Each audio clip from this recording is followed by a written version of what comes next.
Good evening friends, welcome to the trader. 15 October ఇవాళ Nifty 178 point పాజిటివ్లో close అయింది. ఓపెనింగే మన buying level above open అయ్యి అక్కడి నుంచి ఒక మంచి మూమెంట్ వచ్చి మరో ఒక పుల్ బ్యాక్ తీసుకొని స్లో అండ్ స్టడీగా పైకే మార్కెట్ వెళ్ళింది. మన బయింగ్ లెవెల్ నుంచి 150 పాయింట్స్ అబవ్ వరకు వెళ్ళి ఒక 25,330 అరౌండ్లో క్లోజ్ అయింది. రేపు సెన్సెక్స్ ఎక్స్పైర్ ఉంది. సెన్సెక్స్ ఎక్స్పైర్ నాటి నిఫ్టీ మూమెంట్ ఎలా ఉండబోతుందో చూద్దాం.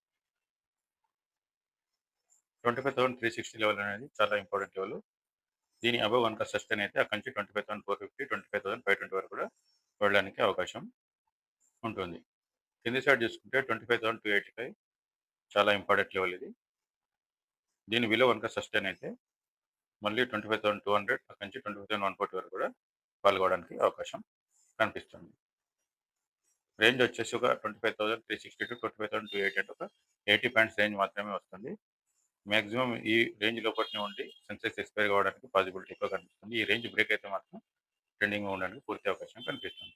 మీకు నా వీడియోలో ఇచ్చిన లెవెల్స్ యూస్ఫుల్ అనిపిస్తే వీడియోని లైక్ చేయండి, షేర్ చేయండి, కామెంట్ చేయండి, సబ్స్క్రైబ్ చేయడం మాత్రం మర్చిపోకండి. Thank you.